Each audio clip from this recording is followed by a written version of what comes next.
Bismillahirrahmanirrahim. Alhamdulillahi Rabbil Alamin. Wassalatu wassalamu ala ashrafil anbiya wal mursalin wa ala alihi wa sahbihi ajma'in. Subhanaka la ilma lana illa ma 'allamtana innaka antal alim. Wa tub 'alaina innaka antat tawwabur rahim. Mustaqim. Wa hidayatan min sunnah la quwwata illa billah. La hawla wa la quwwata illa billah. لا حول ولا قوة إلا بالله. اللهم نعرف بها ونعم الملائكة المقربين واخرجنا من الظلمات وافتح لنا أبواب رحمتك وعلمنا أسرار حكمتك يا رب العالمين. رب اشرح لنا صدرنا ويسر لنا واحلل عقدة من لساني. قال الشيخ المسلم تعالى نفعنا بما في الدارين. Sekian.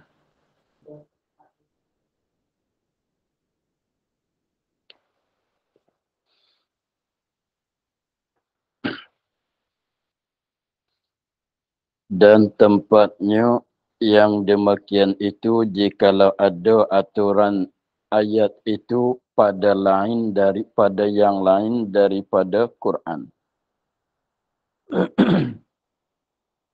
Dan tempatnya yang demikian itu yang kata tiada haram kalau qasad zikir semata-mata.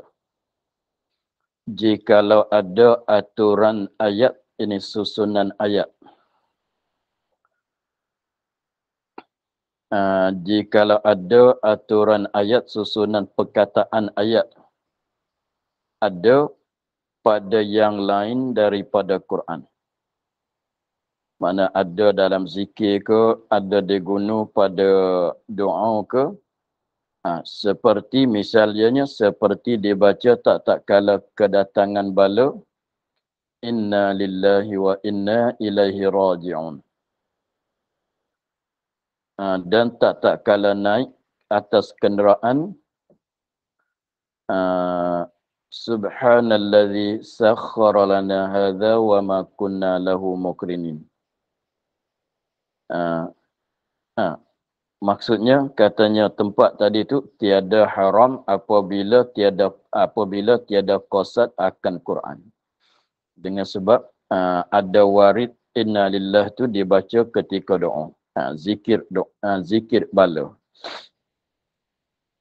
Dan ada warid daripada Nabi subhanalladzi itu ialah doa kenderaan.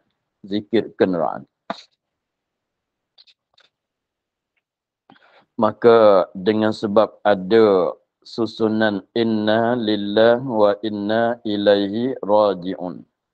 Susunan subhanalladzi sakhkhara lana hingga akhirnya. Ada susunan aturan begini itu ada dalam ayat Quran dan ada di dalam zikir. Maka dengan sebab itulah terima qasad jadi zikir. Sebab ada diguna pada zikir. Maka sebab itulah terima qasad jadi zikir apabila kita bacanya. Sama juga doa seperti Rabbana atina fid dunya hasanah, Rabbi syrah li sadri. Begitu. Dia terimalah nak qasad jadi doa, terimalah qasad jadi zikir dengan sebab ada diguna jadi zikir, ada diguna pada doa.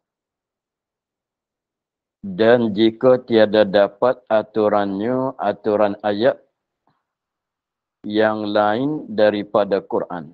Mana dalam bab zikir tidak ada. Dalam bab doa tidak ada. Hanya baca qasad, betul-betul baca ayat Quran. Seperti ayat kursi. Itu pun dah panggil ayat kursi. Bukan zikir kursi. Dah panggil ayat kursi. Dan kul huwallah. Dan lain-lain lagi lah. Maka haram mutlak. Haram semata. Di atas orang yang berhadap besar, haram semata-mata.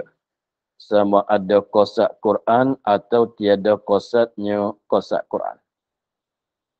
Qasad Quran pun tak itu memanglah kalau qasad zikir pun dia tak terima jadi zikir. Kalau kosak doa, bukan dia doa, Allahu la ilaha illa huwal hayyu. Nah, itu bukan doa. Kosak doa tak terima jadi doa, kosak zikir tak terima jadi zikir sebab tidak ada diguna. Inilah haram mutlak, haram semata-mata. Yang dijazamkan dia ialah hukum yang dijazamkan dia akan hukum oleh Syekhul Islam Zakaria Ansari. Guru bagi Syekh Ibn Hajar, tuan kita Tufah, guru bagi Syekh Ramli, dan juga guru bagi Syekh Khatib Syarbini, yang dijazamkan dia pada tahrir, nama kitab dia. Pada kitab tahrir dia jazam gitulah. Dengan maknanya macam tadilah, tak terima qasad jadi zikir, tak terima qasad jadi doa dengan sebab tidak ada, maka haram semata-mata. Dan tiada dikait pada Fathul Wahhab. Ini pun kitab karangan Syekhul Islam juga. Dan tiada dikait pada Fathul Wahhab, tidak kait dengan tadi. Dan tiada dikait, tidak dikait dengan yang tadi, yang awal kita baca tadi. Dan tiada dikait, yakni dikait dengan kata jikalau ada aturan itu pada yang lain daripada Quran. Dan tiada dikait, yakni dikait dengan kata jika ada aturan ayat itu pada yang lain daripada Quran. Dan tiada dikait dengan kata jikalau ada aturan ayat itu pada yang lain daripada Quran. Tidak dikait pada Fathul Wahhab. Maknanya kalau mengikut ke dalam kitab Fathul Wahhabnya, karangan bagi Syekhul Islam Zakaria Al-Ansari juga, dia katanya kalau qasad zikir itu tidak haram. Tidak kait dengan katanya ada diguna pada zikir ke tidak ada. Maknanya mana-mana pun boleh. Mana-mana ayat Quran pun boleh. Ayat kursi, surah Qul Huwallah, surah Fatihah, mana-mana sekalipun kalau kita qasad zikir, maka boleh. Sebab dia tak syarat, katanya dia tak kait, dia tak buat syarat kata kalau ada aturan itu pada yang lain pada Quran, ada diguna pada zikir, dia tak syarat begitu. Itu mengikut yang disebut oleh Syekhul Islam di dalam kitab Fathul Wahhab. Tak dikait. Maknanya asalkan ayat Quran apabila kita qasad zikir, terima qasad zikir. Walaupun tidak ada sekalipun, tapi qasad zikir terima jadi zikir. Maka iaitu dhaif. Maka iaitu tiada dikait, tu dhaif. Itu kan dhaif. Itu kan dhaif. Maknanya maka yang diiktimadkan Syekh Ramli mutlak, yang tadi. Maka yang diiktimadkan Syekh Ramli mutlakon, sama ada aturan yang lain, sama ada aturan yang lain daripada Quran atau tiada. Kalau mengikut Imam Ramli itu, dia kata tak apa ke semua. Dengan maknanya ada dalam aturan yang lain pun boleh, tidak ada pun boleh. Jadi maknanya sama dengan Fathul Wahhab lah tu. Manakala diqasad zikir atau mawa'iz, mengajar. Atau mengambil istidlal, tiada haram. Kata Syekh Ramli-nya, kalau kita tidak qasad nak apa dia? Qasad, tidak ada qasad ayat Quran lah, tapi kita baca tu tidak ada qasad baca Quran, qasad sebut dia tu sebagai kita sebut perkataan nak guna buat mengajar, buat nasihat. Atau kita sebut dia tu untuk nak jadikan dalil, istidlal berdalil. Contohnya mana dalil katanya, contohnya kita belajar kitab wudu, mana dalil Nah, mana dalil katanya wajib apa dia? Wajib kena basuh muka, basuh tangan. Bacalah. Ya ayyuhallazina amanu idza kumtum ila salati. Maka sebut tu kerana nak buat berdalil. Maka tak mengapa. Walaupun orang yang baca tu berjunub sekalipun. Gitulah. Tapi itulah yang kata boleh tak boleh tu, maka ihtiyatnya kita ambil orang yang kata dengan terlebih ihtiyat. Sebab ni kalau kita ambil yang lega tu takut nak jadi jatuh dalam salah. Kalau begitu yang eloknya kita ambil yang pertama tadi lah. Tiada haram dikait dengan kata jika ada aturan ayat itu pada yang lain pada Quran. Itu kamu tamat. Habis itu. Kerana ini kembali kepada asal. Ini kembali kepada asal masalah kitanya apa dia? Nah, pada muka surat 48 lebih kurang 5-6 baris sebelah bawah. Pada katanya dan ditambah pada orang yang berhadas besar yang Muslim itu membaca Quran. Gitu. Jadi orang yang berhadas besar tu haram dia baca Quran. Maka mana dalil? Ini dalil. Dalil bagi haram membaca Quran di atas orang yang berhadas besar. Kerana khabar, yakni kerana hadis. Tirmizi. Maknanya kerana hadis yang diriwayat oleh Imam Tirmizi. Maknanya sebut katanya khabar Tirmizi, maknanya hadis yang diriwayat oleh Imam Tirmizi. Maknanya hadis ini ada di dalam kitab Sunan Tirmizi. Maksudnya begitulah.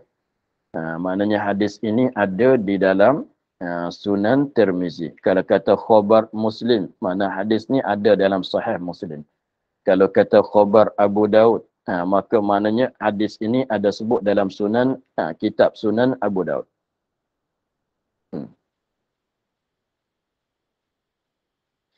Sabda Nabi SAW, la yaqra'ul junubu walal haidhu syai'an minal Qur'ani.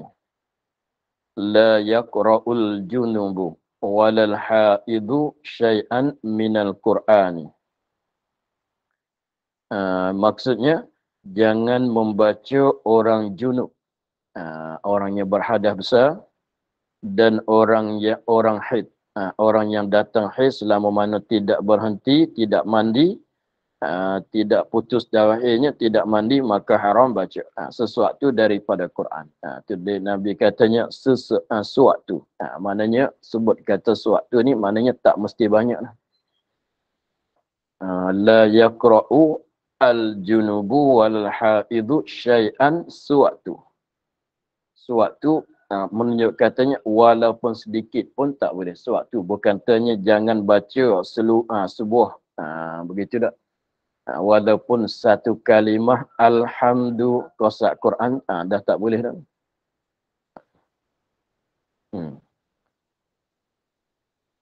Abidis ya, itu dalil. Kemudian kita kembali kepada asal pula. Asal yang tadi, yang dia kata tadi muka surat 48 bagi yang ke-6 lebih kurang. Dan ditambah pada katanya dan ditambah pada orang yang berhadas besar. Dia kata macam mana? Dan ditambah pada orang yang berhadas besar yang Muslim. Yang Muslim. Itu dia kaitnya begitu. Kenapa dia kata yang Muslim? Orang yang berhadas besar yang agama Islam. Orang yang berhadas besar yang agama Islam haram membaca Quran selama mana dia tak mandi. Begitu. Kenapa dia kait dengan kata yang Muslim tu? Maka tujuannya begini. Dia katanya dan keluar dengan kata Muslim orang kafir. Maka jangan ditegahkan dia daripada membaca Quran.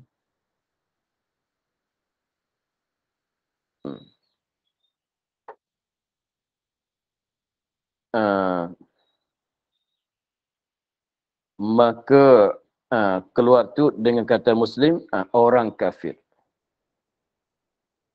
Sekiranya kalau orang kafir membaca Quran. Baca macam kita baca ni. Tapi kalau baca dalam hati, itu tak ada masalah.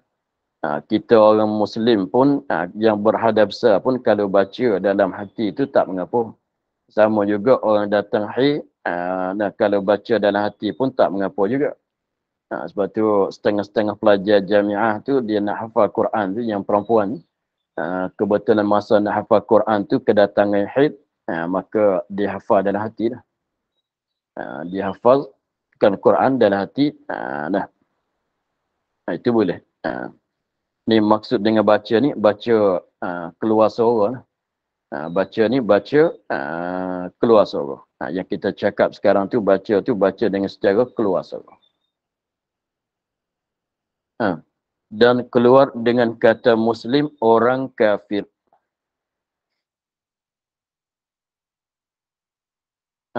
Maka nak tanya, orang kafir itu berhadap besar ke tidak?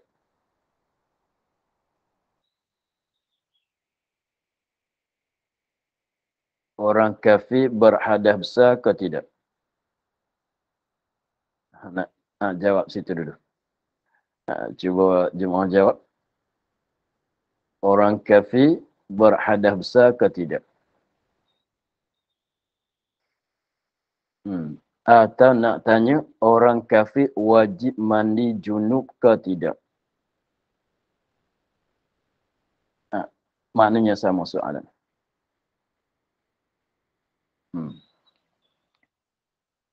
Kalau dia datang haidatan nifas, wajib ke tidak dia mandi? Nak tanya di situ dulu. Baru nak faham masalah, kalau boleh jawab.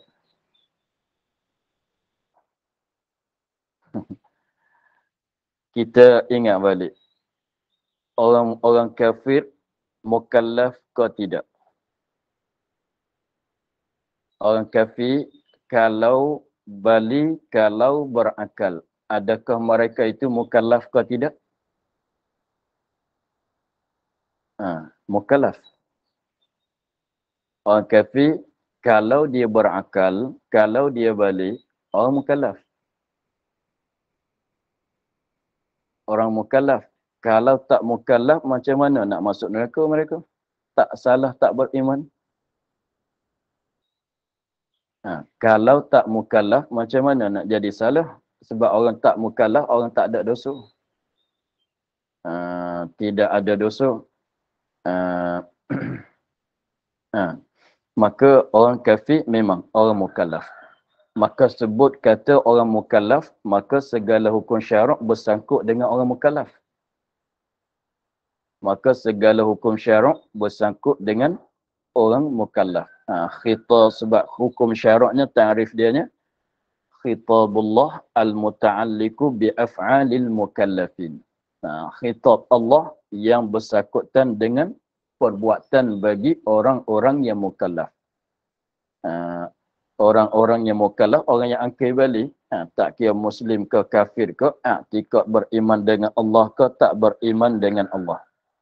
Maka lagi pulanya, jadi maknanya orang kafir pun orang mukallaf.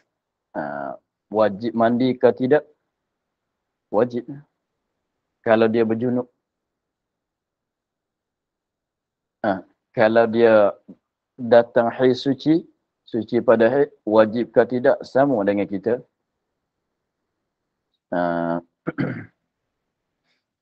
Tapi wajib mandi. Adakah sah mandi dia?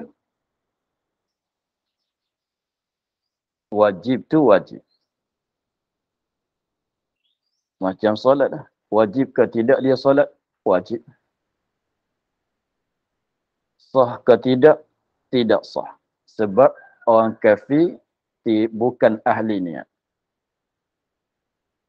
Tidak sah sebab orang kafir bukan ahli niat. Maka nak sah niat tu mesti orang Islam. Maka Orang kafir tidak sah niat. Padahalnya mandi berhajat kepada niat. Setengah pada rukun mandinya ialah niat. Setengah pada rukun puasa, rukun salatnya ialah niat. Maka tidak sah. Tapi berdosa, berdosa mereka itu dalam kitab fiqh katanya berdosa nisbah akhirat. Dengan maknanya di akhirat esok akan diseksa kerana tak mandi junub. Diseksa kerana tak solat. Tapi kalau di atas dunia tengok orang kafir tak solat, tak payah kita kata apalah kat dia. Kalau orang Muslim tak solat, mesti kita tegur masuk dalam kata wajib an-nahyu anil munkar, al-amru bil ma'ruf, an-nahyu anil munkar. Tapi kalau tengok orang kafir tak solat, tak payah kita tegur lah. Biarkanlah. Tapi dia memanglah berdosa tak solat. Maka adat orang kitanya tak kira kafir Muslim, memang dia akan berjunub. Dia, kalau perempuan, dia akan datang haid. Adatnya. Adatnya dia akan berjunub. Biasanya berjunublah, tak mimpi pun. Dan kalau tak jima' sekalipun, dia mimpi. Begitu. Maka kalau orang kafir, kita katanya pada adatnya kalau umur 2-30 ke atasnya, umur belasan, umur 14-15 ke atasnya, biasanya berjunub dia. Sebab pada kurangnya dia mimpi. Ni sebagai orang perempuan pernah datang haid tak mandi. Memang pun kalau mandi pun niat pun tidak sah. Mana dalam keadaan hadas besar dia. Maka sekiranya kalau dia baca Quran, kita tengok dia baca Quran macam kita baca lah, baca berbunyi suara ni lah. Maka kita tengok dia baca Quran, maka dia kata, maka jangan ditegahkan dia, kan orang kafir. Macam kita tengok orang kafir tak solat. Kita tengok orang kafir tak solat tu, lain daripada kita tengok orang Muslim tak solat. Kita tengok orang kafir minum arak, lain daripada tengok orang Muslim minum arak. Kalau orang Muslim tak solat, wajib al-amru bil ma'ruf, an-nahyu anil munkar. Kalau puasa. Tapi kalau orang kafir, biarlah. Sebab di i'tikad dia sembahyang tak wajib. Gitu. Maka sekiranya kalau ada orang kafir sedang membaca Quran,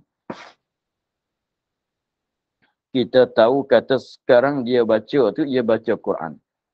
Maka dia kata, maka jangan ditegahkan dia kan kafir yang baca Quran tadi. Maka jangan ditegahkan dia kan kafir daripada membaca Quran. Biar. Biar. Kerana tiada i'tikad ia, tiada ia kafir i'tikad akan haram membaca Quran. Di sisi dia tu, dia tidak i'tikad, dia tidak berpegang, dia tidak i'tikad kata haram baca Quran. Dia ingat kata boleh nak baca, sebab tu dia baca. Walaupun itu i'tikad tu salah kan. Walaupun i'tikad dia katanya tidak haram, tidak ditegahkan baca Quran tu i'tikad yang salah, pegangan yang salah, tak kena lah sebab orang yang berjunub tu haram baca Quran. Lepas tu orang kafir berjunub ke tidak, ghalibnya orang kafir tu berjunub. Sebab kita katanya memanglah dia akan berlaku berjunub. Pada ghalibnya orang kitanya begitu. Tidak pun lebih laginya orang perempuan datang haid apa lagi. Orang lelaki pun walaupun tak datang haid tapi walaupun tak berkahwin lagi tapi ada mimpi. Begitu. Maka dengan sebab alasannya ialah mereka tidak i'tikad kata haram. Maka jangan kita laranglah. Biarlah. Tetapi syarat lagi. Tetapi mana jangan ditegah tadi tu. Tetapi jika kita harap akan Islamnya, kita ada harapan dah kalau dia baca banyak-banyak tu boleh jadi dia nampak apa yang dia faham. Dia faham, boleh jadi dia terima akan ajaran Quran, boleh jadi dia masuk Islam. Ada harapan dia nak masuk Islam dengan sebab dia baca Quran. Begitu. Tapi kalau tengok dia baca, tapi orang ni kalau baca tu baca bukan nak memahami, baca untuk nak mencacikan Quran. Kata untuk nak rot, untuk nak menggalangi akan perkataan Quran, maka itu wajib ditegah. Tapi masalah orang kafir itu, dan masalah orang kafir yang hendak baca Quran tu, kalau kita tengok, kita biarkan tu, syaratnya ada harapan dia nak masuk Islam dengan sebab dia baca Quran. Nak bagi dia bersera dengan ajaran Islam, barangkali Tuhan hidayat pada dia, dia dapat masuk Islam dengan sebab dia baca Quran itu. Tapi kalau tidak ada harapan, bahkan semakin baca semakin kuat dia menentangkan Islam, itu mesti ditegahkan juga. Kalau kuasa. Itulah masalah yang ditanyanya, apa dia? Boleh ke tidak kita nak bagi orang kafir baca Quran? Itulah syarat, katanya kalau ada harapan nak bagi dia masuk Islam. Kalau dia tanya, saya nak cuba memahami Islam, tu nampak ada jalan tu. Saya cuba nak memahami Islam, saya nak baca Quran, cuba nak memahami Islam. Kalau orang kafir cakap begitu, maknanya ada harapan tu. Maka biarlah kalau dia nak baca, dan keluar dengan Quran itu, dan keluar, kata tadinya, muka surat 48 tadinya, apa dia? Haram, itu apa dia? Orang yang berhadas besar, yang Muslim itu membaca Quran. Kait. Membaca Quran. Dia tak kata membaca kitab Allah. Dia tak kata membaca kitab Allah. Dia katanya membaca Quran. Maka dikait dengan Quran tu, faham katanya, tiada haram membaca kitab Taurat dan Injil. Tidak haram. Sebab bukan Quran. Maka iaitu tiada haram membacakan keduanya, Taurat dan Injil.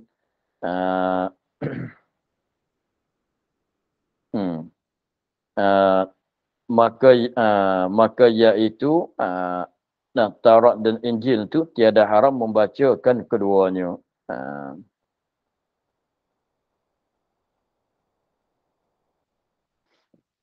Habis di situ. Dan sama juga dia haram tu baca Quran. Kalau hadis Nabi itu tidak haram juga. Walaupun khilaful aula, baca dengan keadaan berhadap besar, tetapi tidak diharamkan baca hadis Nabi dengan keadaan berhadap besar. Begitulah. Habis di situ, bahkan wajib orang yang berhadas besar, ini kembali kepada asal masalah kita pula. Bahkan wajib orang yang berhadas besar, ini kembali kepada asal masalah kita pula. Katanya orang yang berhadas besar, yang Muslim, haram membaca Quran. Jadi maknanya orang yang mukallaf, orang yang berhadas besar, haram mereka membaca Quran. Habis itu haram apabila kata haram baca Quran, sekiranya kalau seorang itu berada di tempat yang tidak ada tanah dan air. Tidak ada air untuk nak mandi, tidak ada tanah untuk nak gantikan dengan tayamum. Nak gantikan mandi itu dengan tayamum. Kalau ada air pun sekadar boleh minum saja. Tak cukup untuk nak mandi. Maka wajib dia solat kan. Wajib dia solat dengan wajib dia solat untuk menghormati waktu. Wajib dia solat kerana menghormati waktu. Tapi kalau dia berhadas kecil tu, kita katanya tak ada masalah lah. Tak muskil lah. Dia ni dia berhadas kecil, dia duduk di tempat yang tidak ada air, tidak ada tanah. Seperti terkurung di dalam rumah masalah, atau di atas pokok ke masalah, ataunya katalah dipenjarakan dia dalam tempat yang tidak ada tanah, tidak ada air, hanya dibagi air ke dianya untuk dia minum saja. Maka sekiranya kalau dia berhadas kecil tu, dia kena solat juga. Dia kena solat meraihkan waktu, menghormatkan waktu. Maka apabila solat, kena baca Fatihah. Apabila solat, kena baca Fatihah kan. Setiap rakaat tu kena baca Fatihah. Maka dia berhadas kecil, orang berhadas kecil tak haram dia baca Quran. Faham kita? Maka tak jadi muskil lah. Semuanya dia nak ambil wuduk tak boleh sebab tidak ada air, dia nak tayamum tak boleh sebab tidak ada tanah, maka sembahyang dia tu sembahyang menghormat waktu serta Quran yang diwajib baca dalam solat apa dia? Fatihah tu boleh dibaca. Sebab dia berhadas kecil saja. Masalahnya itu tak muskilah. Tapi masalahnya kalau orang yang berada di tempat yang tidak ada air, tidak ada tanah, tapi dia tu sekarangnya dia berhadas besar. Orang yang berhadas besar haram baca Quran. Maka setengah daripada Quran tu ialah Fatihah yang diwajib baca dalam sembahyang. Maka boleh ke tidak dia nak baca surah Fatihah? Pada surah Fatihah tu rukun solat. Tapi memanglah solat dia solat untuk hormat waktu saja. Tapi dengan sebab dia berhadas besar ni, macam mana nak buat ni? Bahkan wajib orang yang berhadas besar yang tiada diperoleh, tak dapat. Tak ada lah. Yang tiada diperoleh air untuk nak mandi dan tanah untuk nak apa dia? Untuk nak ganti daripada mandi, tayamum ganti daripada air. Tayamum tu dia guna dia ganti pada wuduk, ganti daripada mandi. Itu wajib apa? Ia membaca Fatihah hanya. Jadi membaca Fatihah sahaja. Jangan baca surah kemudian daripada Fatihah. Ia membaca Fatihah hanya. Jadi hanya sahaja. Ia membaca Fatihah hanya ni, membaca Fatihah sahaja, mana jangan baca surah selepas pada Fatihah. Sebab Fatihah tu dibolehkan, sebab tak dapat tidak.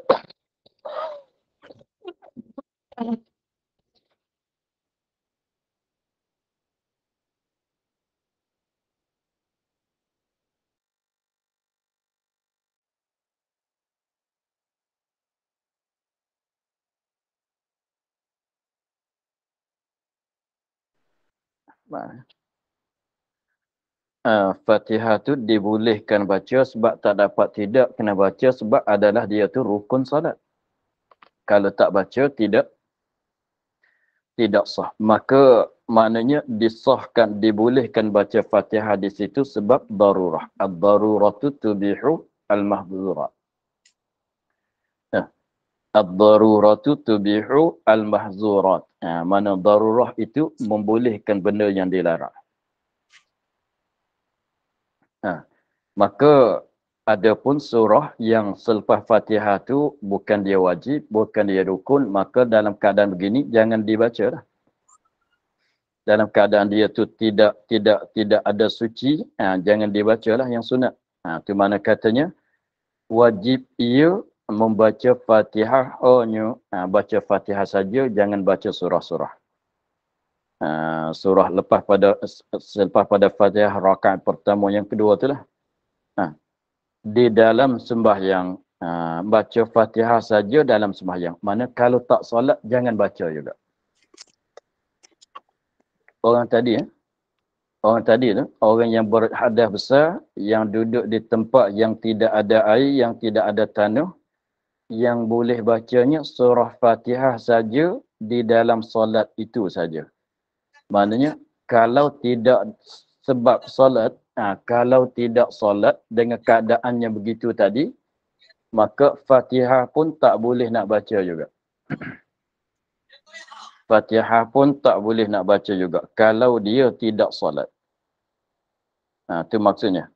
Di dalam sembahyang. Tu mana kata membaca ia Fatihah, mana boleh wajib dia kena baca Fatihah di dalam sembahyang saja.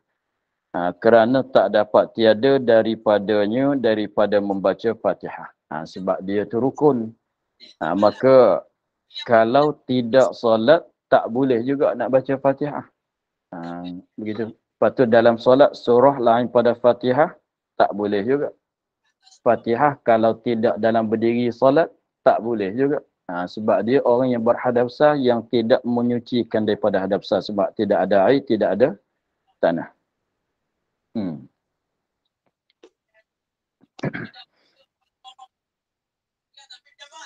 Dan setengah daripadanya setengah perkara yang diharamkan atas orang yang berhadas besar. Setengah daripada perkara yang diharamkan di atas orang yang berhadas besar, tapi tidak diharam bagi orang yang berhadas kecil. Ini tentu dengan orang yang berhadas besar saja. Dan setengah daripadanya haram atas orang yang junub, yang Islam. Yang Islam, kalau orang kafir macam tadi, sebab dia tak i'tiqad kata haram. Bila. Sebab pasal dikait kata yang Islam tu, sebab orang kafir tidak i'tiqad kata haram. Lagi balik, yang ni maksudnya mukallaf lah. Bukan balik saja, akil balik lah. Maksud balik sini maknanya mukallaf. Maksudnya begitu ya. Balik, lagi balik, yani lagi akil balik. Atau lagi mukallaf. Nak keluar orang gila, nak keluar kanak-kanak. Tu lagi balik, yani lagi akil balik. Kat tafsir kita. Lagi balik, yani lagi akil balik. Atau lagi mukallaf. Mukallaf tu akil balik ya.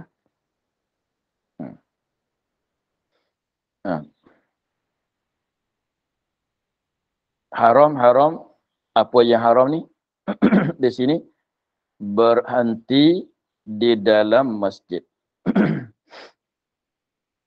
Berhenti di dalam masjid. Dalam lingkungan masjid. Atau serambinya, serambi masjid.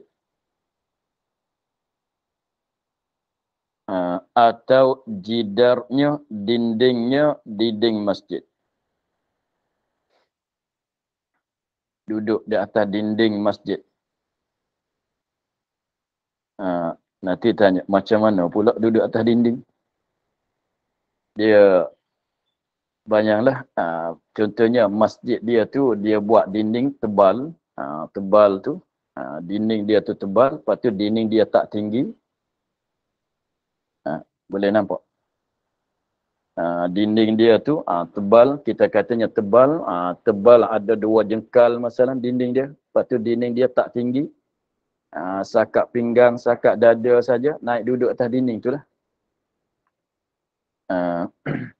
Dan jidarnya,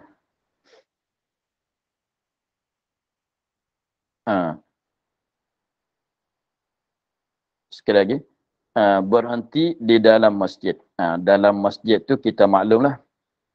Atau serambi. Tapi syaratnya serambi ni yang masuk hukum masjid juga. Serambi ini yang depan, kalau rumah tu sebelah depan rumah tu dikatakan serambi.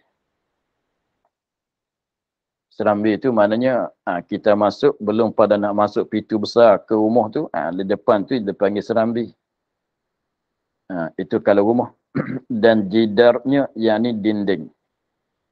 Atau pada hawanya.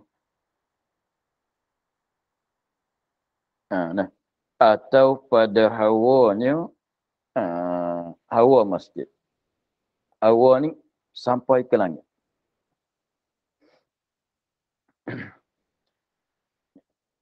Jadi pada Hawa ni kalau nak gambarnya, kita bergantung, berlayan dalam masjid. Contohnya macam burung. Lepas tu burung tu dia masuk dalam masjid. Dia masuk terbang pergi mari dalam masjid tu, mana dia duduk dalam hawa masjid. Dia tak hinggap ke mana-mana. Dia masuk tu, dia duduk, dia apa? Dia terbang pergi mari dalam masjid tu, maknanya dia berada dalam hawa masjid. Dia kita ni kalau kita masuk masjid, kita duduk atas lantai masjid. Nah, sebab kita ni tak boleh nak melayan. Maksudnya begitu. Lepas tu maksud pada hawa ni dia masjid. Masjid tu apabila kat bumi tu ada masjid, maka betul dengan masjid naik sampai ke langit tu dikatakan hawa masjid. Dan bawah tanah pun sama. Betul dengan masjid turun sampai 7 lapisan tanah. 7 lapisan bumi pun gitu juga. Hukum masjid sama. Bukan sekadar bangunan tu saja, bukan. Maka yang betul dengan bangunan naik sampai ke langit tu dikatakan hawa masjid. Maka yang sebelah bawah pun 7 lapisan bumi betul dengan masjid tu turun sampai ke bawah pun hukum dia juga. Sebab tu kalau kita korek lubang luas di bawah masjid, duduk dalam tu macam gua di bawah masjid, maka kalau berjunub tu haram.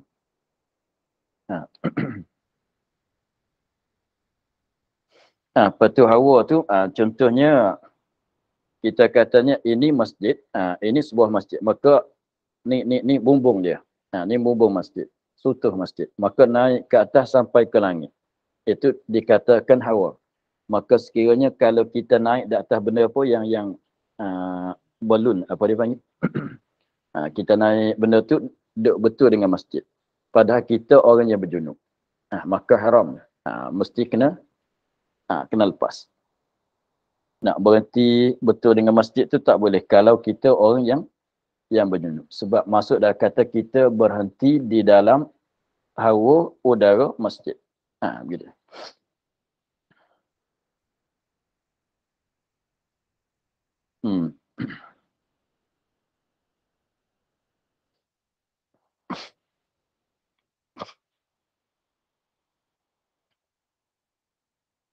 Atau pada rausyannya. Atau pada rausyannya. Rausyan tu, tapi masalahnya rausyan sekiranya kalau masuk dalam hukum masjid lah. Tapi biasanya rausyan ni masuk dalam hukum masjid. Kita rausyan ni macam ni. Jangan apa yang kita katanya yang putih tu diri masjid. Lepas tu yang kat tepi ni, kat tepi hijau, kat tepi ni, itu macam rausyan lah. Kita katanya ni dalam yang kawasan putih tu bangunan dia, dinding dia. Dinding masjid. Tu yang putih ni dinding masjid. Lepas tu ada kat tepi tu dia buat pagar musang. Dia buat itu panggil rausyan dia. Kat tepi tu, lepas tu ada pula. Itu panggil rausyan dia. Biasanya masjid kat Tani tu adalah rausyan dia tu. Dinding, lepas tu di tepi tu ada sikit lagi. Ada buka 1 meter masalah. Lepas tu dia buat pagar sekat pinggang. Tu di tepi tu. Itu lagi. Nah, jadi tepi tu kita masuk tu, duduk atas rausyan, masuk rausyan, lepas tu buka pintu masuk dalam masjid. Itu pun hukum masjid juga.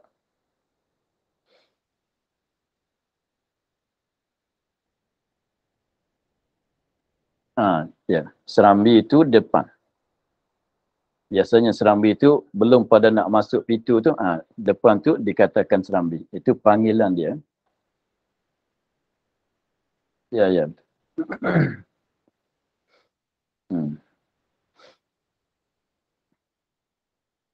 Apa tu, itu pun panggil serambi juga. Kalau rumah, biasanya rumah-rumah apa dia, banglo, yang di depan tu ya dua tingkat, lepas tu di depan tu dia buat macam pagar tu, dia tak ada dinding di depan tu. Sebelah atas tingkat yang kedua tu dia ada buat macam pagar keliling, situ tidak ada dinding. Situ pun dikatakan raushan juga.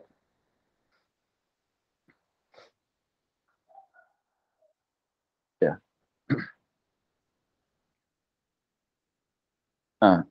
Jadi pendekatannya berhenti dalam masjid dan pada benda yang dihukumkan masjid. Pada hukum masjid. Apa hukum masjid? Serambi, dinding, hawa, raushan, atas bumbung. Kalau masjid berbumbung, maka atas bumbung. Masuk dalam kata hukum masjid ke semua. Hawa masjid dan sutuh kalau masjid yang bersutuh. Tak pakai bumbung, pakai sutuh yang sama semin tu, macam masjid di petani biasanya dia pakai sutuh. Dia tak pakai bumbung, sebelah atas tu dia semin kat. Jadi sama gitu. Macam Kaabah ni. Macam Kaabah tu tidak ada bumbung. Dia straight tu. Sebab tu ada saluran yang keluarkan air hujan. Maka Kaabah dia tak ada bumbung. Dia ada sutuh. Bentuk Kaabah.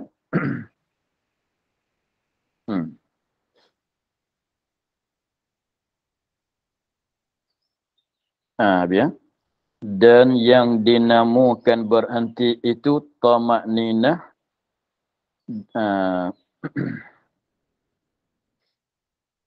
Dan demikian lagi berulang-ulang di dalam masjid. Seperti masuk kerana ambil hajatnya.